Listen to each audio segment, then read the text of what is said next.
Highest paid wide receivers, this is AAV, annual average value. This is from Spotrac.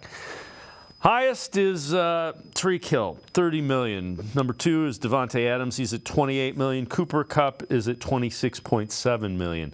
15th highest wide receiver for average annual value is Amari Cooper, $20 million. Chris Godwin's at $20 million. Brandon Cooks is at $19.88. And Jerry Jeudy, after the extension, checks in at $19.33. Most of that after the upcoming 2024 season, when his is pretty low. So you look at that, and you can sustain a couple of wide receivers in that range.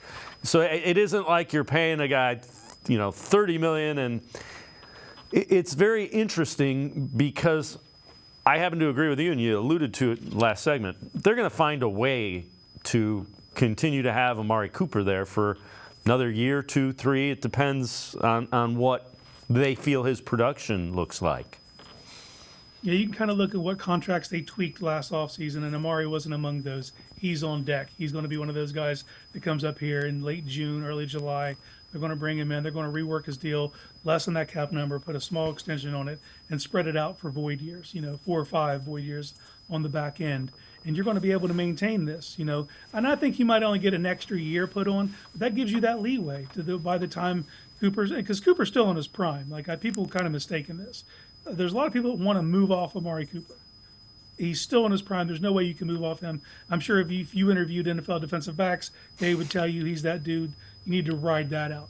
But you've got it set up in a way now that when you do transition away from him, if Judy's ready to take that step, but you're also not paying Judy so much that it'll handicap you from going and getting another guy when that time comes. This is all part of AB and his magnificent cap juggling.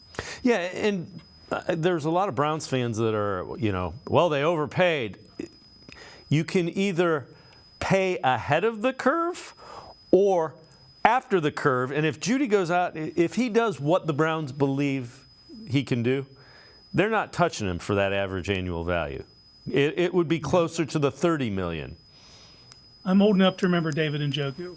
This is the same exact discourse we had, and they were paying him for what he was going to do. And now no one's saying, man, David Njoku's overpaid. You got in ahead of it, and he's appropriately paid, and if he continues to develop, he'll be underpaid.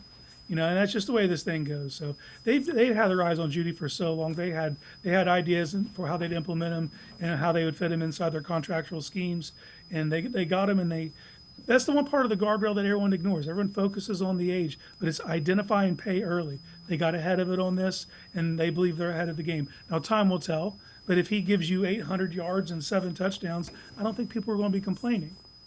So it's all about how it plays out, but on face value, I agree with getting ahead of it. Well, the flip side of it is there's no way an agent signs a contract that's extremely undervalued for what he can. And Andrew Berry's done a pretty good job of finding the balance where the agent feels like he's getting fair value, and Andrew Berry doesn't think it's a huge risk. It's the sweet spot, and if you're able to strike that with the agent, you do it, and you make sure that ink dries, and you bring it to the press, and show make sure it's locked in, and you move on from there. But he's done this with a lot of his contracts. This is just part of the business. Judy's 24, extremely young. They believe his best ball's in front of him. They believe in the upside, and they're banking on it.